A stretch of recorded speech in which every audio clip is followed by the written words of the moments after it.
دیکھیے عام طور پر یہ لوگ اعتراض کرتے ہیں، یار یہ لوگ سخت بہت ہیں، یہ سخت بہت ہیں۔ اصل میں انہوں نے قرآن نہیں پڑھا ہے، ایمان کی ان کو ہوا بھی نہیں لگی ہے، اس وجہ سے اس طرح کی باتیں کرتے ہیں۔ اس آیت کے اوپر غور کرو، اللہ رب العالمین اپنے مومن بندوں کو کہہ رہا ہے، یہ نہیں کہہ رہا اللہ تعالیٰ کہ تم ان کے اوپر سختی کرو۔ غور کریں، الفاظ قرآن کے مالک کے الفاظ ہیں، مالک سے زیادہ کون جاننے والا ہے کہ کون سا لفظ استعمال کیا جائے۔ مالک نے یہ نہیں فرمایا کہ تم ان کے ساتھ کفار اور منافقین کے ساتھ سختی کرو، مالک فرماتا ہے یہ تمہیں تمہارے اندر سختی پائیں، یعنی یہ خود محسوس کریں، یہ محسوس کریں ایسی سختی کہ یہ محسوس کریں، یہ بات دنیا والے محسوس کریں کہ تم کتنے اپنے ایمان اور عقیدے میں پختہ ہو، اور پختگی کا ہی امتحان ہے۔ اور عقیدے میں سختی ہے، اعمال میں تو بہت ہی نرمی ہے، اعمال کے اندر تو اللہ تعالیٰ نے حد کر دی ہے، یقین کیجیے حد کر دی ہے رحمت اور شفقت کی۔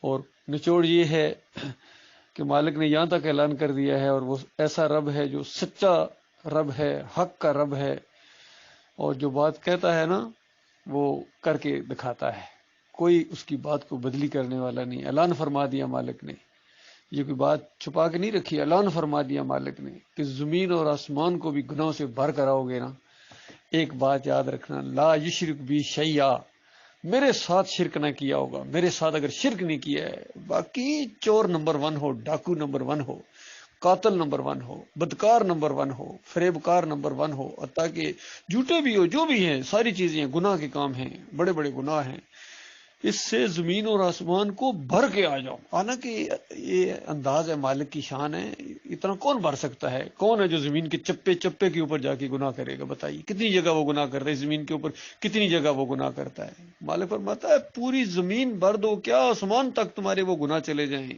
لیکن شرک نہیں کیا ہوگا، لکی تو ہو بے مثلہا مغفرہ۔ مالک فرماتا ہے میرے یعنی اوپر اعتماد کی وجہ سے، میرے اوپر ایمان کی وجہ سے ایک وقت آ جائے گا، کیونکہ وقت تو آگے جا رہا ہوتا ہے، ہمیشہ صدی بھی وہ گزر جاتی ہے، 2 صدیاں گزر جاتی ہیں، 3 صدیاں بھی آخر گزر ہی جاتی ہیں، تو یہ وقت تو گزرتا ہی چلا جائے گا، اور آخر وہ وقت آ جائے گا، اس گناہگار سے گناہگار تر انسان کو اللہ تعالیٰ وہ جو سزائیں کاٹے گا جہنم کے اندر، وہ بھی خوفناک ہیں۔ ہم تو اللہ سے ایک لمحے کے لیے بھی جو جہنم کا وہ عذاب ہے نا، اس سے اپنے مالک کی پناہ مانگتے ہیں، کیونکہ ایک لمحے کے لیے بھی جس کو وہاں رکھا گیا، ایک لمحہ، یقین کیجئے اس کی بھی بدبختی ہے۔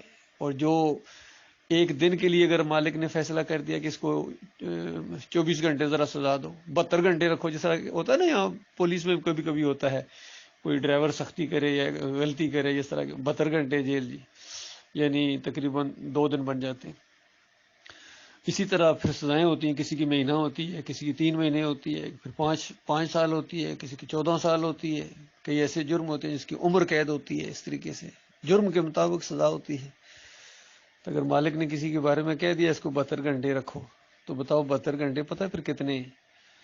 وہاں کا جو ایک دن ہے نا، یہاں دنیا کے 50,000 سال کے برابر ہے، 50,000 سال کے برابر، تو 50,000 اور پھر 50,000 لاکھ بن گیا، لاکھ سال اس کو جہنم کے اندر رکھو، بتائیے اس کا کیا بنے گا؟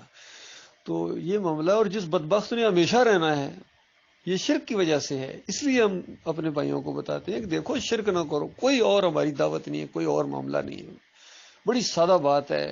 کتنے لوگ کہتے ہیں پتہ نہیں جی، سمجھ کو نہیں آتی، پتہ نہیں کیا کہتے رہتے ہیں، لگے ہوئے ہیں، پتہ نہیں کیا، سمجھ کو نہیں آتی، سمجھنا چاہتے ہی نہیں ہو، سمجھنا چاہتے ہی نہیں ہو۔